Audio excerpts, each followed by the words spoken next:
Jenny Gibbs, Executive Director of the IFPDA and the IFPDA Foundation.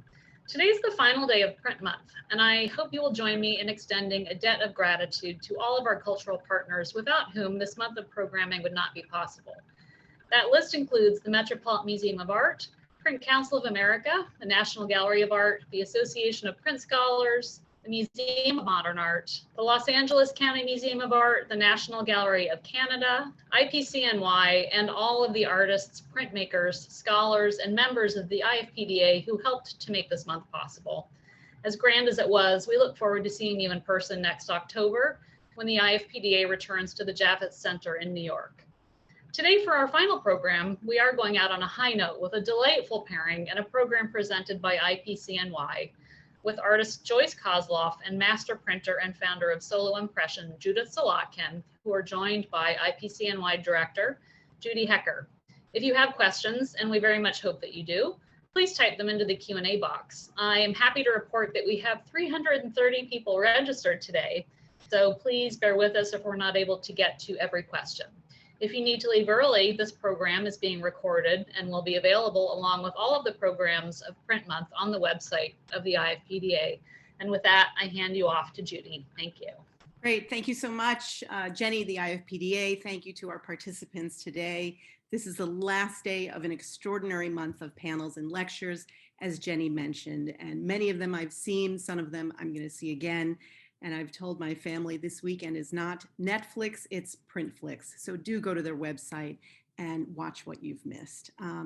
It's a real distinct honor to bring together two trailblazing women in today's panel. Just about a year ago, Judith Solodkin was one of IPCNY's beloved honorees at our 2020 virtual benefit. And with the help of Joyce, we produced an inspiring and heartwarming video about Judith, narrated by Joyce, and you can find that on our website and YouTube channel. And so it's a wonderful pleasure to bring the both of you back together again just about a year later, although I know that you speak multiple times a day, multiple times a week. The friendship runs very deep, and I hope we get into some of that today, as well as into the art. Joyce Kozloff, beginning in 1970, was energized by participating in the feminist art movement and became an originating figure of the pattern and decoration movement, exploring applied and decorative arts, especially visual cultures of the non-Western world, as source and inspiration.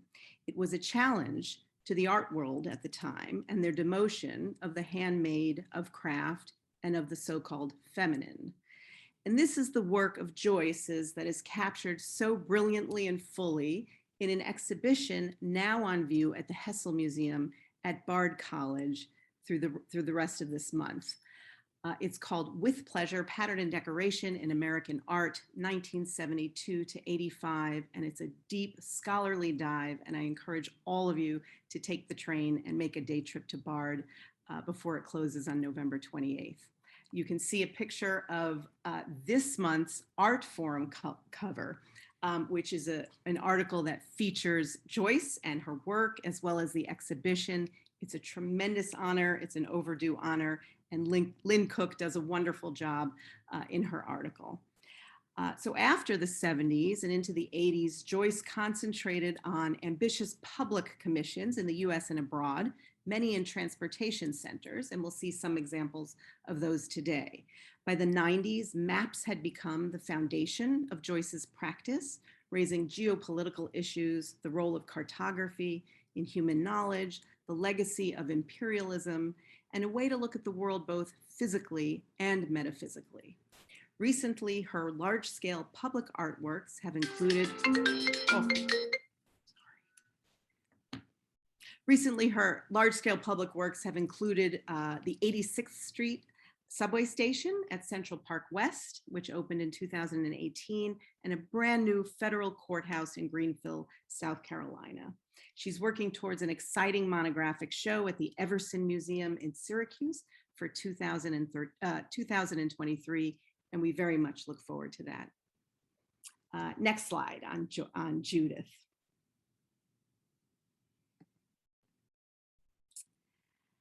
Judith was the first woman to graduate from Tamarind Institute as a master lithographer in 1975. She then founded her own print shop upon returning to her native New York and named it Solo Impression Inc. And through many locations and 46 years of collaborating with artists from Louise Bourgeois to Liliana Porter, Elaine Rychek, Francois Gillot, Maya Lin, and Andrea Zattel, so many more, she has been a force in the field. She continues to collaborate on lithography, relief printing, plus embroidery and fabrication in complex projects that are possible using digitized sewing and inkjet printing on fabric. You can find editions by Solo Impressions in many institutions like MoMA, the Whitney, the Boston's MFA, the National Gallery, Tate Modern, and more across the globe. She's taught throughout her entire career and hasn't given it up. She's currently teaching at the School of Visual Arts and at Pratt.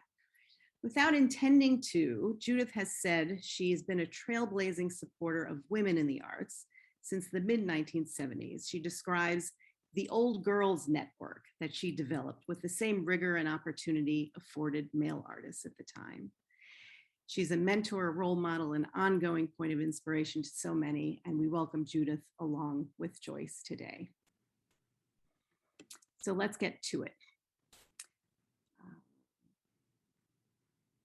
I want to start by showing you an image of Joyce's work. Joyce works in large scale and small scale, and it is one of the impressive things about her work.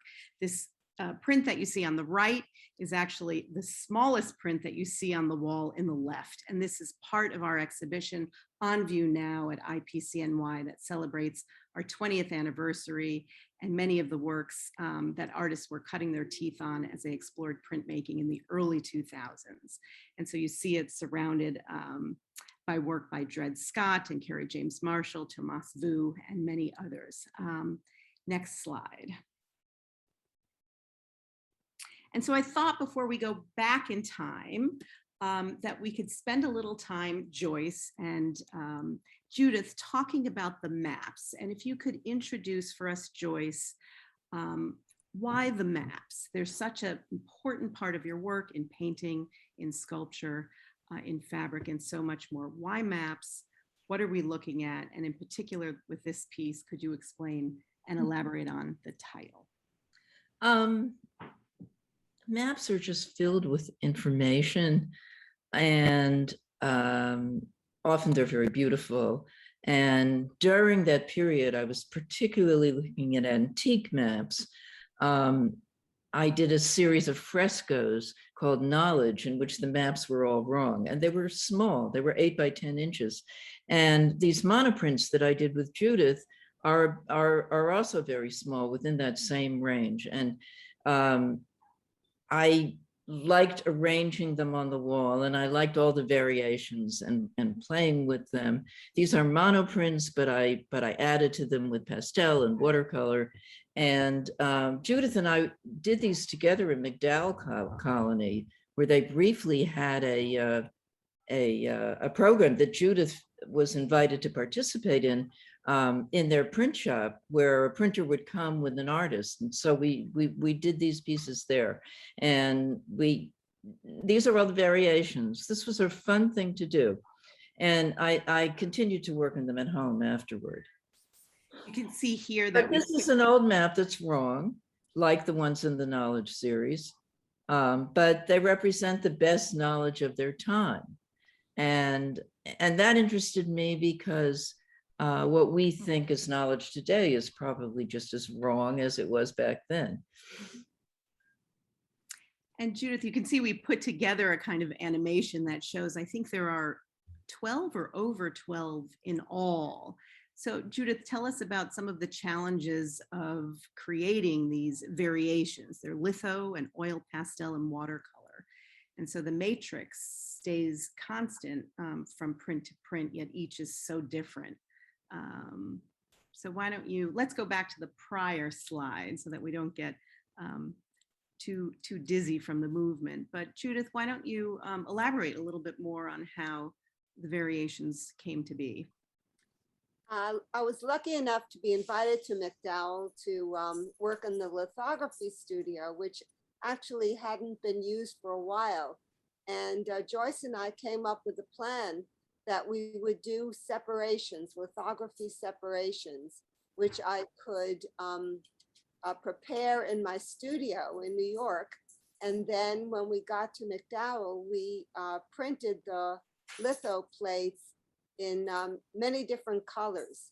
And Joyce brought with her a case of oil paints that she painted on plexiglass.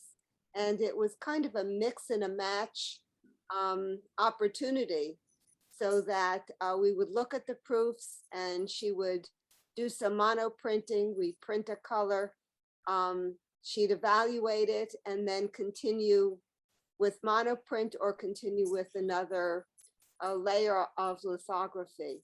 So it was a very collaborative and creative process. Plus we were in a beautiful environment. We got fed for our lunches.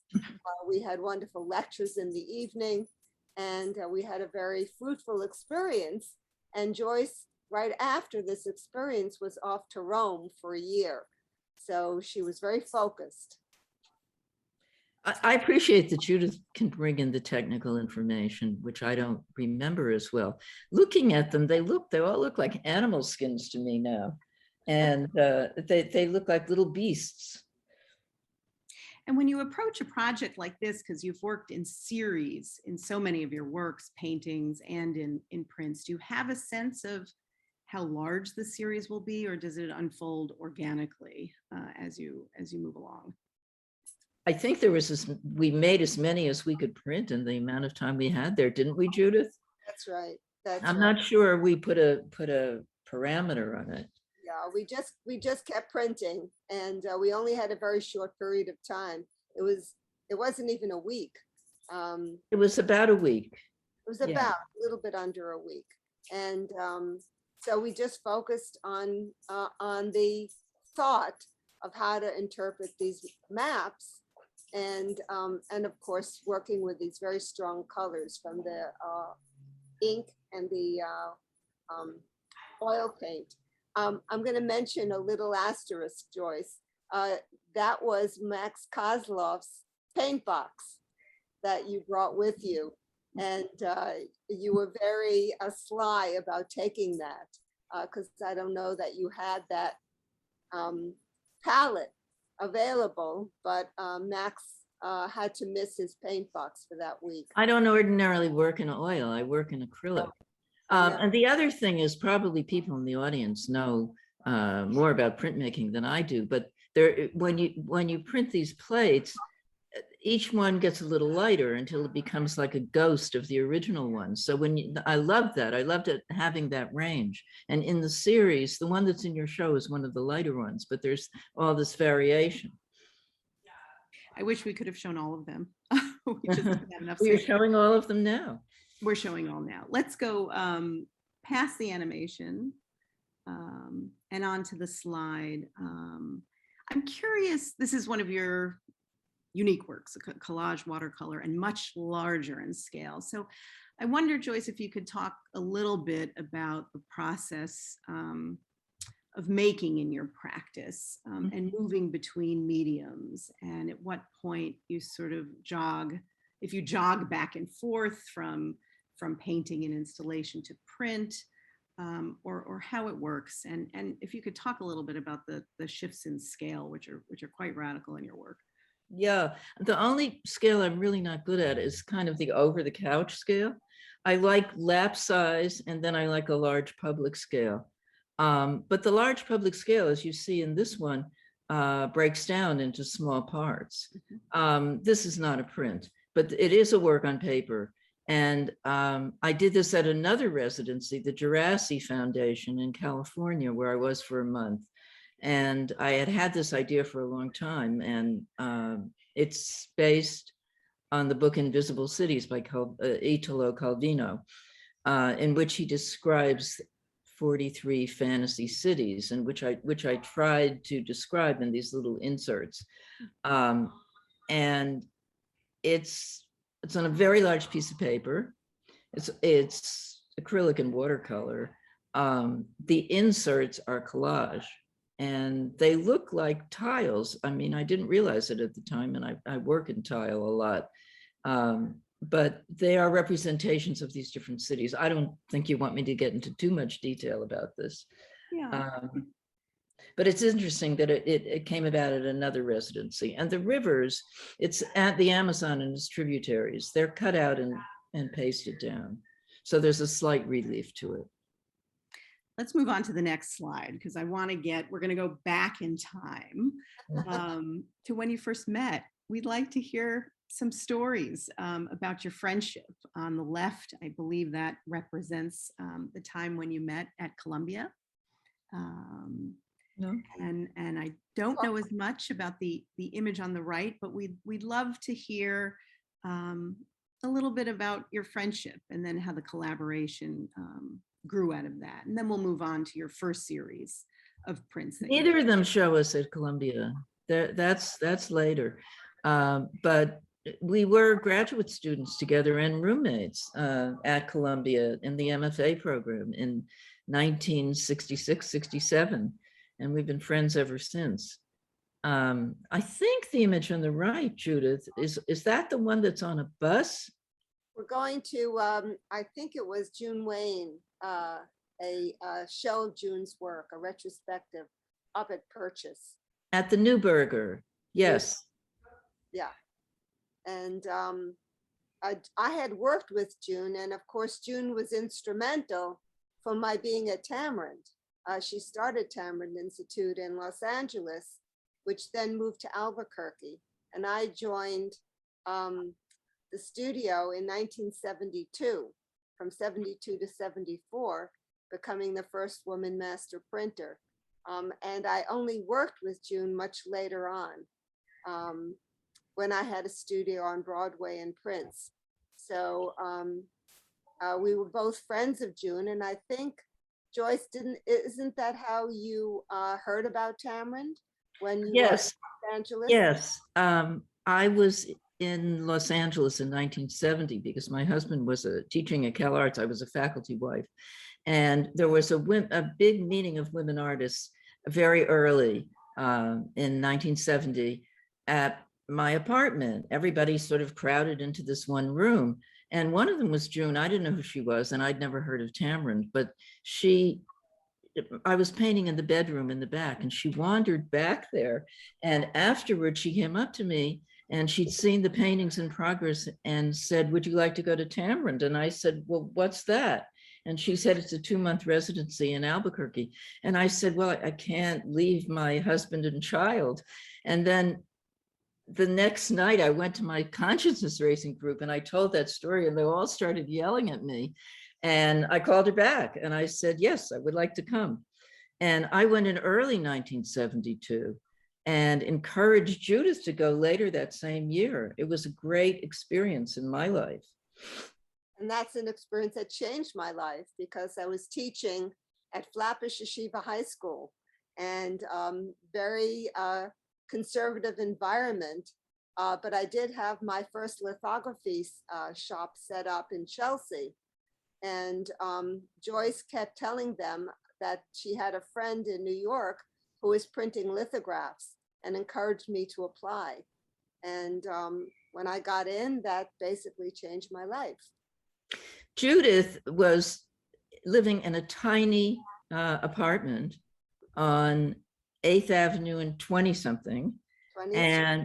And one day she hung up a sign on the door that said solo, and she acquired a lithopress, which took up almost the whole apartment. At least that's how I remember it. But I worked with Judith in every one of her shops, I think, and there have been a number of them over the years, and the first couple she lived in. Yes, yes. I had a day bed in the front part, but the litho press, which now Deb Cheney owns, it was a hand printing stone press, litho stone press. I had that in the back, and you had to quickly go through my living quarters to get to what was my main interest, which was the print shop. And that's Deb Cheney you mentioned, who's also a Tamarind graduate. And I have a story in that since I was the first woman master printer setting up a print studio, I painted the gearbox pink. Love And it. I told Deb she can't change the color of the gearbox. It has to stay pink forever.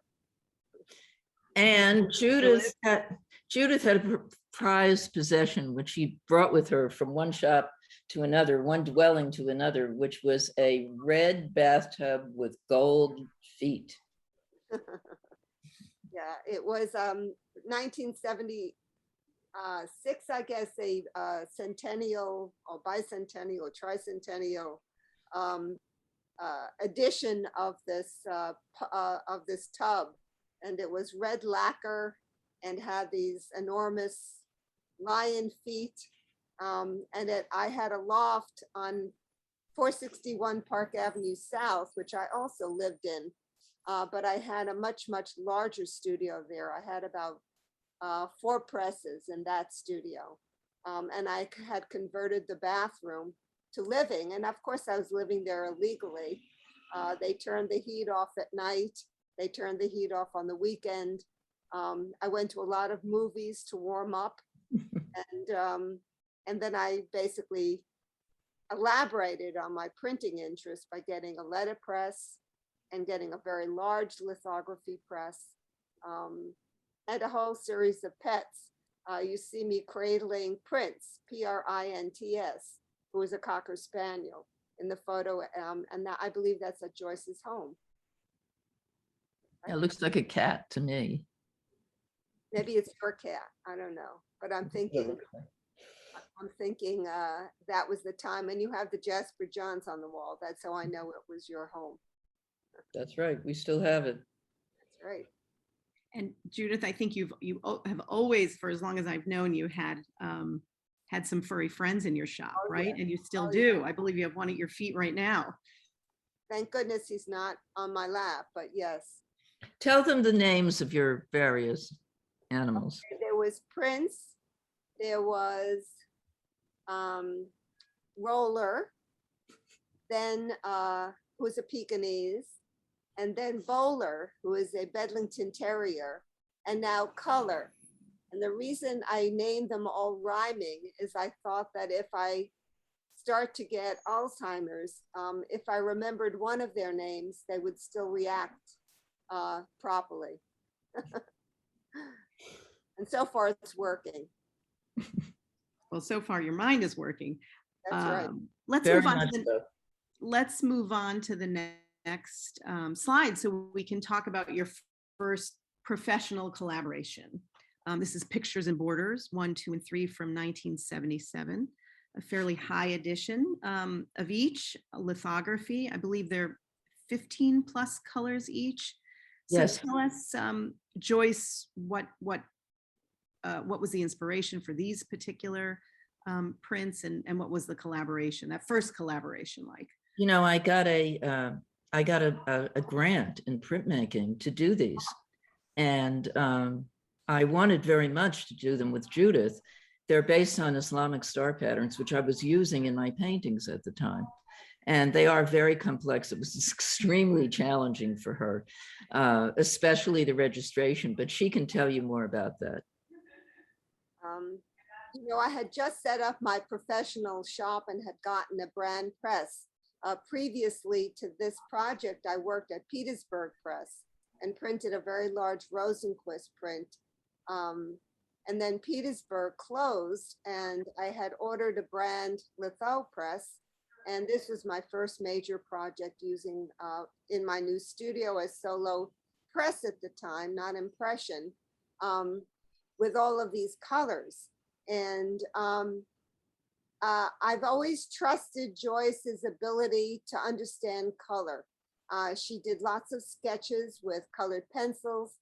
She understood the mixture of the color on the paper, so that the print on the right, which is Pictures and Borders 3, was extremely bright. But then she printed a very soft gray, transparent gray, which muted the colors considerably. And you know, you have to have a leap of faith to understand that, you know, you can do that. You can modulate the color with the overlays. And so for me, the challenge was fascinating as a printer, both in the registration, but mostly in the color work. And in terms of the subject matter, I mean, just very straightforward, but I was exploring the idea of borders, which are a very important element in the decorative arts, not so much in high art, and how to play with them. And I always, when I work with Judith and other printers, ask for the rejects, the ones that are underprinted, overprinted, off register. And when you're doing 16 colors, there's like a lot of rejects. And then I cut them up and make collages with them and recombine them so that these borders took on different forms in these other works that these prints generated. When I first saw the assembled pieces, I was horrified because she featured all of my errors, my off registration, my underprinting, my over inking, etc. But in context with the final pieces, they're perfect. Let's move on to the next image, which I know is, it's not your favorite photograph because the lighting and Yeah, it's okay. and you know, the room is quite compressed, but this was a really important installation called Art Interior, decorated from 1979. And I believe elements of this are part of the show up at Bard, but tell us what we're looking at.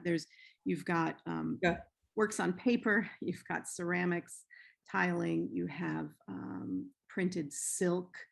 Yeah, there's a lot of printing here. The silks were printed at the Fabric Workshop in Philadelphia. I went down there and pitched it to, I wasn't invited. I went down there and pitched it to Kippy Stroud, who, it was the first year of the Fabric Workshop. My friend Bob Kushner had been there. And originally I wanted to cover the whole ceiling with printed silk. We came down to something that was a little more workable and realistic. But I used the same silk screens over and over, but in different combination with different colors of ink and different colors of silk to get the variation throughout the room. But the part that I did with Judith is the lower level. If you go back, or maybe it's going to turn up again. These are ceramic tiles. So the lower level on the right and left under the square silk hangings, those are lithographs that Judith printed. And they're on paper that I bought in Chinatown, which is silk laminated onto rice paper, which is used for traditional Chinese painting. And the edition size were determined by how many of them I could find in these small stores in Chinatown. And there are three variations. One is gold silk around the border. One is white, kind of with an impression on it, kind of, and the last one is light blue. So they appear throughout the installation, which is a full room, and you can't see it all here. Yeah, it must have been a very, so what was the idea? It is a kind of total work of art. This is 1979, installed at Tibor Donage Gallery on 57th Street. So was it a site? I was challenging the fact that interior decoration was so degraded, like that it was the worst thing you could say about an artist, that their work was decorative or associated with interior decoration. So being contrary and young, I wanted to challenge that. And that was why I made my title so literal, and why I wanted to fill the whole room. And let's go to the next slide, the details. How do you source the tiles? And do you do any of the printing on the tiles, or are they? These are hand painted with ceramic glazes, and I had kilns in my studio. And they're, for people in ceramics, they're underglazes with a clear glaze over, but all low fire. And then I grouted it with the stuff you use in the bathroom. I went to the store nearby and bought the supplies. They're on plywood. They're kind of crude. I rolled out the clay with a rolling pin and cut them with cookie cutters. And I was always going to kitchen supply stores to get a variety of cookie cutters. They're small. And can you talk about the kind of column shape? In other words, yeah, what they reference in terms of their. Well, I call them pilasters. Mhm. They're not structural, they're ornamental. And that's why they don't come all the way up to the ceiling, because I did not want to pretend that they were structural. And let's go to the next. So we talked about the silk, and the one after that, I believe this is a shot from my iPhone up at the Hessel. Uh-huh. Is this installation, which is on view now, derived from that original? There are pieces of it, yes, definitely. And the pieces are all dispersed, the floor pieces in Germany. Mhm. So it's going to be a long time before it comes to the United States, I think. And it's in parts that there are instructions and it can to put it together. Talk a little bit about that. This is a major piece of the show, With Pleasure, that's at the Hessel now, which originated at LA MoCA by Anna Katz. And tell us about what that was like. You're such an important part of that history and are a major feature of the show. Did you go to LA to install? No, I went for the opening, but the work was installed by the curator, Anna Katz. And she did send me some diagrams about how it would be. I always lay the pilasters on the floor. That was my plan, but this museum doesn't allow for that. So they built the platform for it. And I think there were more elements in LA that weren't all able to travel to Bard. I haven't been up to Bard, but I'm planning on going in 2 weeks. It's up until the end of November. But I did see it twice in LA. And at that moment, I don't know if there's time or if you want me to talk about the pattern decoration movement. There were a group of us, and we were exploring ways out of minimalism and formalism in different ways, and looking at the art of other cultures, looking at the decorative arts. Some people were looking at folk art, some people were looking at the needle arts. I was very interested in architectural ornament, as you can see, and that's what led me to the ceramic tiles. This painting is called Striped Cathedral, and it's based on those Gothic striped cathedrals in central Italy. But the patterning is Islamic, so I was always mixing it up. And people always ask me, what is that panel at the end? And it was just a flash memory. The major source is the cathedral in Orvieto. And that evening when I was there the first time, there was a beautiful light on a wall with a green shutter, and that got into the painting. Let's advance to the next and bring it back to your printmaking around the same time, 1979. Is it still high art?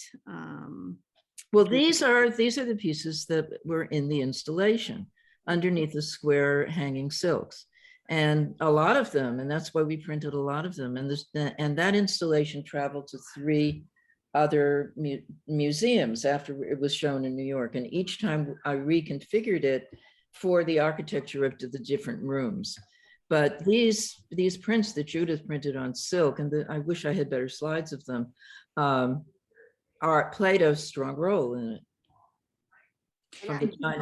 I'm going to mention an aside. When I first got this paper, she only had a very limited number of sheets.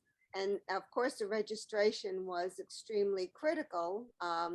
You know, all the edges had to line up to make the rectangle.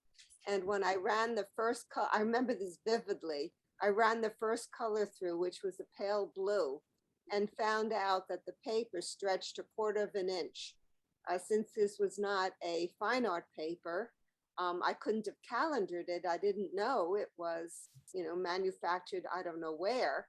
I know in China. Not where. And so that would mean that each subsequent color would be off register. So I told my class, I said, what solution would you have to a problem like that? And they look at me blankly. And I said, Well, I did what every printer would do. I went into the bathroom and I cried.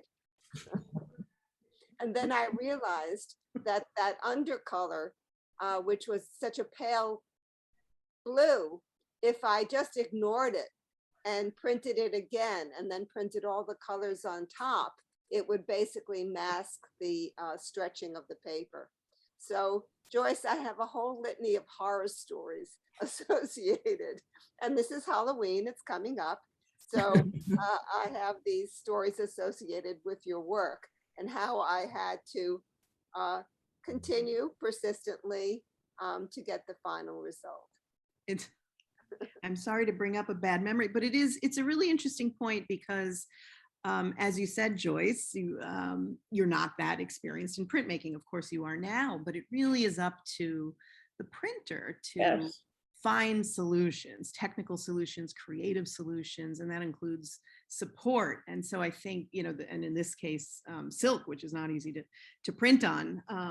And Judith, since then you've done everything with fabric. So you've turned that nightmare around completely for many artists. I'm working on fabric then and now. So it's a nice circle. I want to say something about working with Judith. She always makes suggestions. She makes suggestions about technical things, but also about aesthetic things. And sometimes I just say, like, go away. I just resist it. I don't want suggestions. And then I go home and I think about it. And a few days later, I start thinking that actually that suggestion really made sense. And many times I end up calling her and saying, yeah, I like that idea. But for me, I have to absorb it. Yeah. And I think that's an interesting aspect of collaboration. I was once in a symposium with Ken Tyler, who said he was Frank Stella. And I thought, I just am me the whole damn day. I can't not be somebody else. I have an opinion. I have a background. Joyce and I met at Columbia University getting our MFAs. So I have an art background and I freely give my opinion. Howard Hodgkin said to me, who's the artist, you or me? Because he got so exasperated. And of course he was the artist, but I definitely have an opinion. And it's really hard for me to mute. Now I can mute the Zoom, but I can't mute my opinion. Well, and Judith was still making her own prints in those days. I don't think some of them, they're very beautiful. I think I made them earlier on, Joyce, not at this point. Okay. Let's go to the next slide, which is another huge pivot in scale. And this is a commission in the 80s for the Harvard Square subway station. Tell us, and I can't believe how clean that station is. Tell us. Well, not anymore. Not anymore. That was before it actually opened, and the piece is a wreck now. I was commissioned in '79 and it was installed in '85, and it was my first public art project. It's a ramp that connects the subway tunnels with the bus line. So commuters are running up and down it on a daily basis. I don't know how much you want me to talk about this piece, but there was a print that came out of it that we will look at. We're going to get to that. It's called New England Decorative Arts, and it's on a 1-foot grid. They're interlocking shaped tiles, and the tiles were made by in a shop in Boulder, Colorado, by a woman named Garrett Wall, who later went to architecture school and became an architect. And she made them perfectly. And then in my studio, I painted them with the same low fire underglazes and clear glaze.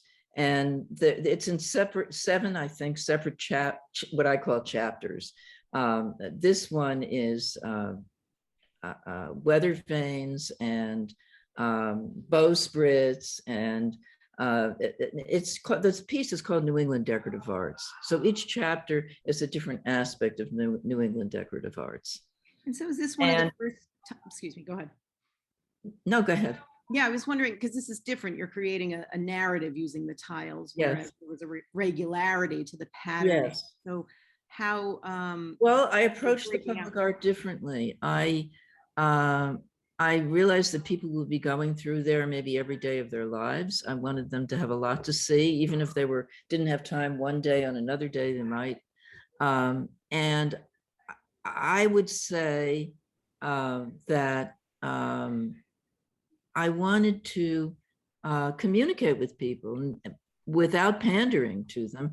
So I brought in imagery in this and other pieces that is from the area or related to the history or culture of the area. So on the right there, you see gravestones, New England gravestones, which are urns, weeping willows, death heads, and angels.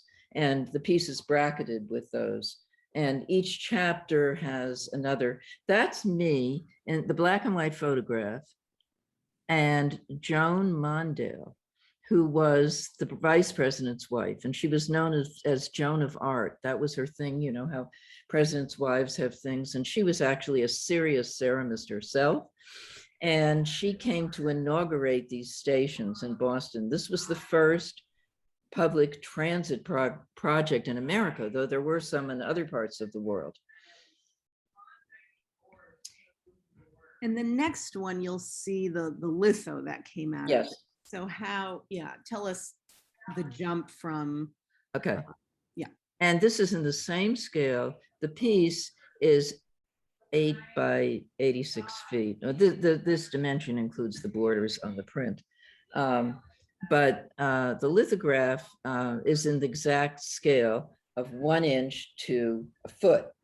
And my then dealer, who was Barbara Gladstone, thought we should do a commemorative print based on the Harvard Square project. So I did it with Judith. The geometrical pattern underneath is pochoir, and she'll explain that to you. And then all the little images painted across the top, which I hand drew on litho. I don't think it was stones. I think it was plate. It is lithography. But let Judith explain how she did this. Well, this project was so ambitious because, again, it was about 85 feet across and 8.5 inches high. And the underpainting, which is a technique, the pochoir technique of using cut stencils and gouache. Matisse's Jazz is printed that way. So you can get very vibrant color because you're using pigment, you're using the gouache paint. At the time, I had a wonderful assistant, Cinda Sparling, who had a major surgery. And when she was home, she constructed a long table, and her recuperation was spent doing this intricate stencil work. When all the sheets were pre-colored, they came into the studio. I constructed a running board on the end of my press, and so that it could accommodate the long extended paper. And we printed each one of the sections that Joyce described individually. So I would just concentrate on one section and do all the colors as if it were a separate print. And then I move over to another section. And I had these wonderful interns, one from Australia. I had an etcher who was helping me, Dan Stack. So I had very many people working on this print, but it still took us about 2 years to finally complete. And did you then mount each composition on a broader sheet? How is it displayed? It's on a long piece of paper. The paper came in a roll, so we were able to sheet it from the roll. And it's framed like any other print, mounted in. There's a white border around the outside of it. Yeah. What was the edition size? 25, I think, with APs, of course. And of course, there were rejects. And tell them what you did with the rejects, Joyce. I cut them up and used them in subsequent bodies of work. This kept Joyce going for years and was disappointed. She told me once she was so disappointed when she ran out of rejects, so we had to do another print. I did a body of work a while ago, I don't know, 6 or 7 years ago, in which I basically cut up everything in my flat files and put it on paintings. Never waste, never, you know, never want. Nothing left. And so who did most of these commemorative prints go to? Was it a fundraiser, collectors in Cambridge? Did institutions buy them? Where did the 25 end up? I think the National Museum of Women in the Arts bought one. I really wasn't in charge of distribution. It was a project by Barbara Gladstone. So her records. And Joyce donated one to a fundraiser once. Yeah, I still have maybe 10.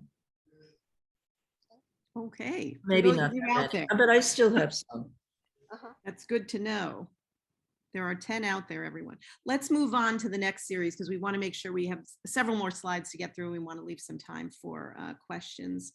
So your Voyager works, we have 2 slides we'll move through fairly quickly and then get to the prints. But this whole Tondo, the celestial sky, became really important in your work. And so tell us a little bit about the reference. These are earlier in this century. And I've worked with all different kinds of maps. So these were cosmological charts of the heavens. And this series of tondos, they were based on maps made about 1600. And you see the stars.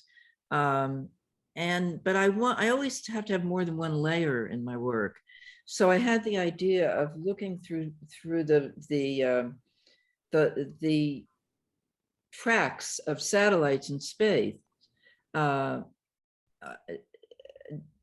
to the Earth, but all I could find was looking up. So in any case, it's like looking through the stars and the satellites. I don't know. Anyway. Let's look at the next one. Sorry. Yeah, and this is the same kind of thing, but I left it as a drawing with white colored pencil.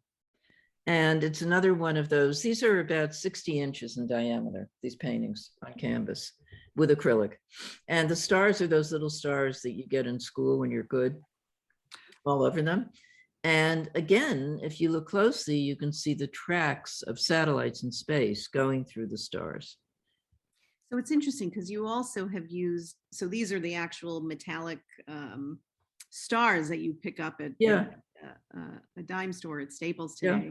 And I think you've also used glitter on your, let's go to the next slide. On the lithograph, we did. So these are the lithographs that tell us the sequence when these came.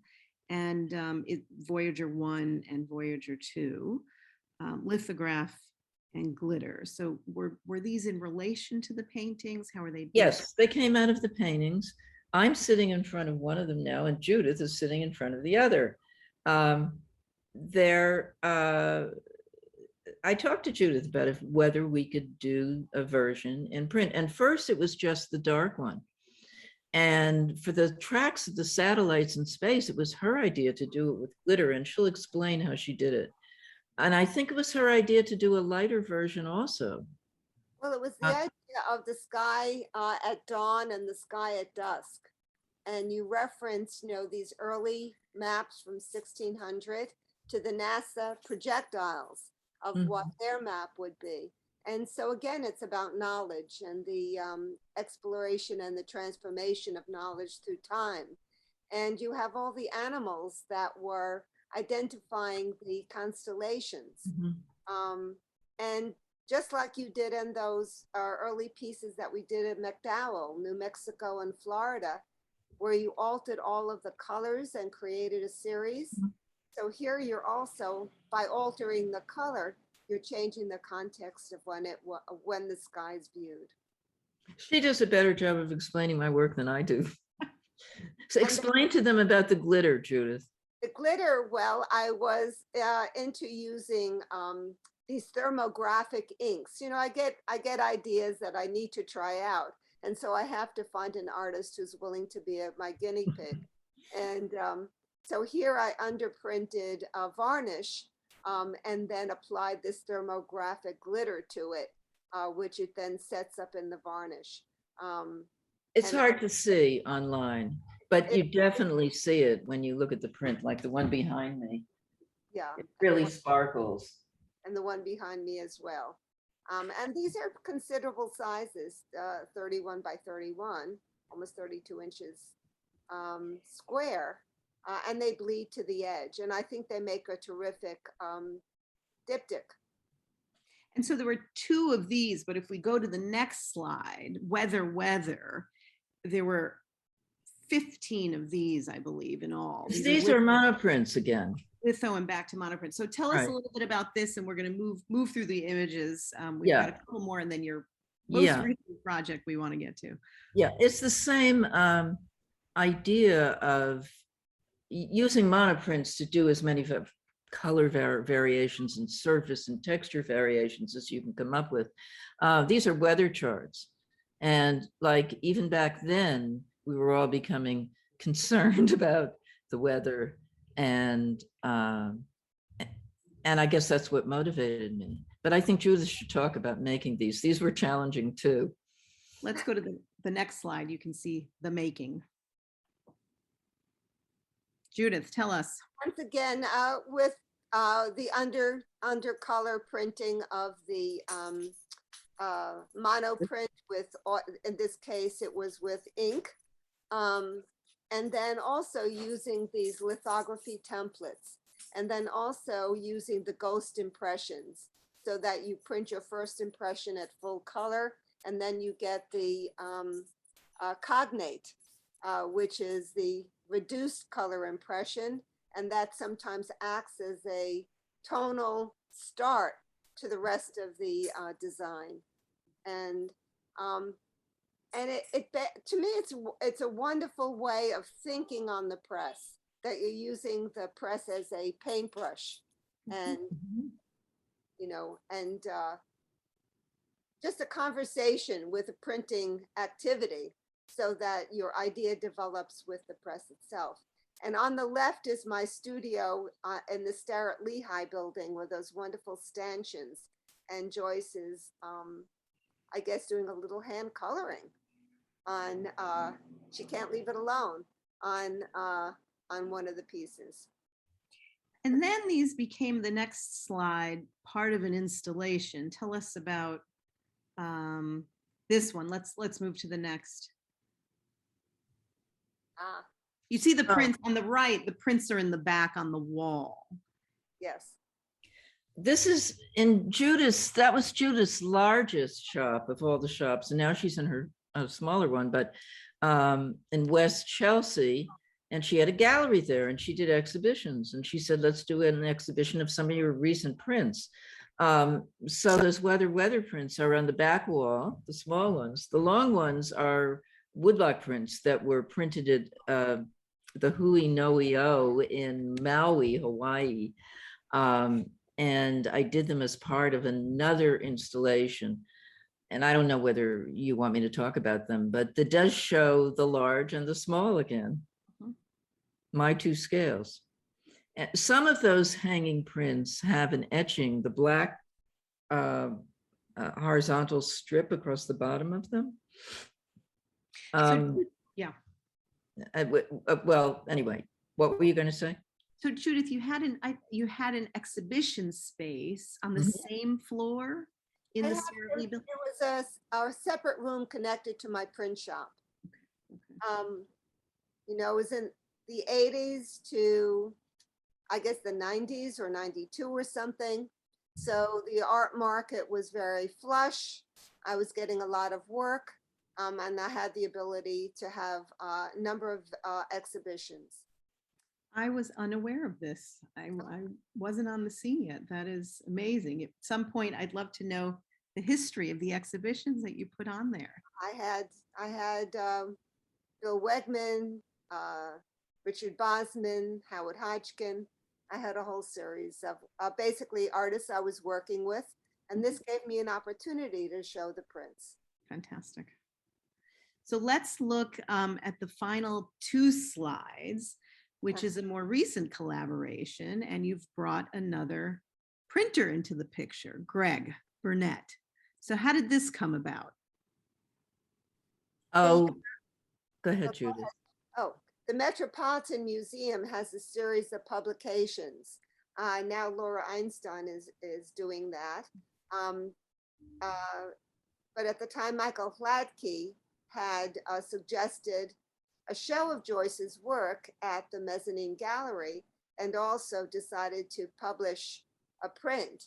And Joyce wanted to work with an etcher, and she chose Greg Burnett, who did the waves image, the blue band across the bottom of the print, and Joyce's drawing on his etching plate in his studio.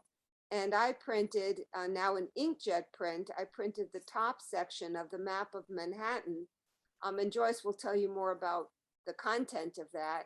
But I printed that lithographically as well. So I like combining things. And I do too.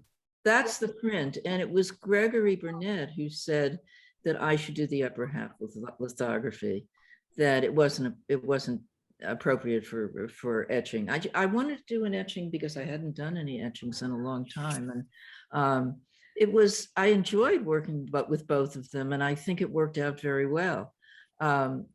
Judith technically can talk about the print on the top. It's called Waves, and it's about waves of immigration to New York. I was working on that theme in some other work, and there's a little graph across the bottom. I'm pointing at my screen, but that's not what you're seeing. That shows the different waves of immigrants who came in different time periods to New York City, and they're color coded in the print. And then the etching across the bottom is waves. And so was it a kind of exquisite corpse, or did you know going into it that what the top would be and what the bottom would be? We knew. And Judith printed this old map, which is a digital print, and then I colored it with lithography, working on lithoplates. So for example, the Central Park is lithographic detail that is registered to the inkjet print, which again is a real royal headache. And there are many different patterns. There's also a scale on the upper left of the newest distribution of different ethnic groups in Manhattan. And those patterns are in different transparent overlays on the old immigration design. So this encouraged me to learn more Illustrator. I always like learning something as an addendum to whatever the project is. It keeps me focused. And so I learned how to do all the pattern making in Illustrator, which of course is now very helpful with the digital embroidery.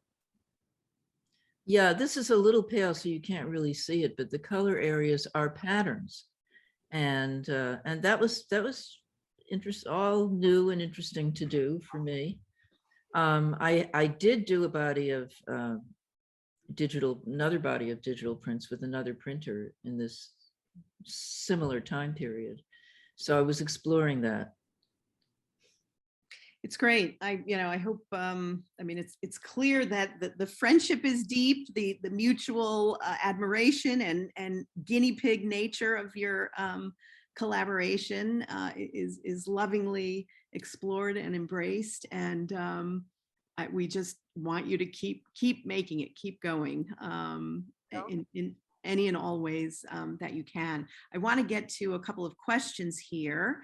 And again, reminding the audience, for those of you who need to leave, that's the final slide, is just a reminder that the exhibition that has Joyce's work is on view at IPCNY. Judy, how long, just in terms of gauging, because both Judith and I are big talkers, our answers, how much more time do we have? Well, we're done with slides. I think we can stop screen sharing and we can go on, I would say, we'll for whomever can stick around, please do, and let's go on for another 5 to 10 minutes. And I can ask some questions that the audience has posed, and you should feel free to interlace what we haven't covered, which I know is a lot. There's a really important question. Do you think that women in the printmaking world are appreciated enough? If so, do you see a brighter future? If not, what can we do? That's for Judith. Judith. You know, when I was that first female printer at Tamarind, it was extremely difficult to get through the program because of the attitudes of in 1972 to 4. But my attitude was always just do what you do and be the best at it. And of course, women do have to overcompensate and be even better at the time than was a required from a guy. But once you're focusing on the work, I think gender is just immaterial. I don't understand. I don't even understand the topic because a creative person is just so involved in their creativity that to me, all of that falls apart. I don't think you have to make a feminist statement. I think you make a statement from your experience and your background. And if there are feminist overtones to that experience, then it comes out in your work. But I think you just have to be true to the creative process and be forceful about it, be determined with it. I don't think it's a pejorative to be a printer, to be a printmaker or a printer. I think it's a wonderful creative endeavor, and just stick with it and do it. I'd like to add something. Now a lot of lithography is done on plates, but when we started, it was done with these huge, heavy stones, lithostones, which are wonderful to work on. But I think there was an attitude that women, because it involved a lot of heavy lifting, that women couldn't do that. When I was at Tamarind, right before Judith, there was a woman printer. She was the first one in the program, but she didn't make it all the way through, which was too bad. But yeah, and I always used to talk about Joe. Joe is my friend because he's a lift, Big Joe. He's a hydraulic lift, and I could just push the stones onto Joe, and he'd go up, and then I'd wheel him over to a place to store them, push them in, and it was easy peasy. So I didn't have to get a hernia and lift these heavy stones by myself. And the guys couldn't lift them either. You know, let's be realistic. The 300, 400-pound stones. So even the two of us couldn't manage. And Joe was our savior. Well, Judith, I know you refer to yourself as a kind of accidental feminist, but I think just by virtue of what you've done and what you're still doing, and in particular, the embrace of the embroidery, the unapologetic embrace of fabric and embroidery. And there's a question related to that, to Joyce. Have you done an embroidered print with Judith yet? Any no, interest? but it's coming up. It's coming. But Judith has always been involved with fabric. I mean, Judith makes hats, and she's made other kinds of garments, and she loves fabric, and this embroidery thing with her computerized sewing machine that prints 50 stitches or something was just made for her. Well, I was working with Louise Bourgeois, how it started, because Louise loved my hats and assumed I knew how to use a sewing machine, which at the time I didn't. And she told me to do a number of projects, which I said, what do you say to Louise? You always say yes. And so I said yes, and then proceeded to learn how to do it. Once again, the learning aspect of what I do seems to absorb me. And so I learned these new embroidery programs, how to replicate. And also I love the idea of doing additions, of having a matrix, having a file, and then I can repeat the information and change the colors, change the embroidery threads, or change the inks, but still there's a template to embellish on. And that word is interesting as well, to embellish and to create a surface, where in lithography or most printmaking, it's flat. And with the sewing, I can manipulate the fabric, make sculpture, and also create a more textile or tactile surface. And it is true, there's a whole nother side to Judith's work, and that is her own, as she said, creation of hats. And you have a new space dedicated up in Riverdale, right? Upstairs, where you work on your hats I have exclusively. it in my home. My home, I have a hat room where I have machinery, because I love machinery. And I have these wonderful industrial sewing machines and hat machines. And I've actually studied millinery at FIT, and I belong to a group called the Milliners Guild. And we have a show on the website, millinersguild.org, of hats that celebrate the Great Gatsby and the idea of gold and culture's overkill with excess. And so I invite everyone to go to millinersguild.org and look at the Gatsby hats. And I think that's great. We will. And whenever we see you out, we see you with one. So that's always fun. There's one last question we'll ask, and I think you both can comment on it. Your work is so based in material and craft and the handmade, yet, new technology is a big part of what you do. And so there's a question about the digital evolution and the fact that your work is so human and handmade. How do you sort of marry that kind of quality with the technological advances and the digital world that we're sort of living in? What's exciting to you about it? What's scary to you about it?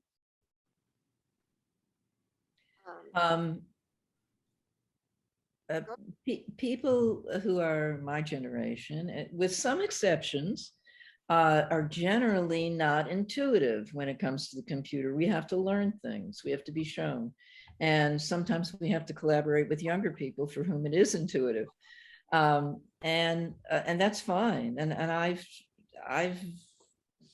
liked the challenge of learning new things. And I did a body of work with Fran Flaherty in Pittsburgh, who is a digital printer. And that was a whole new experience for me that I loved.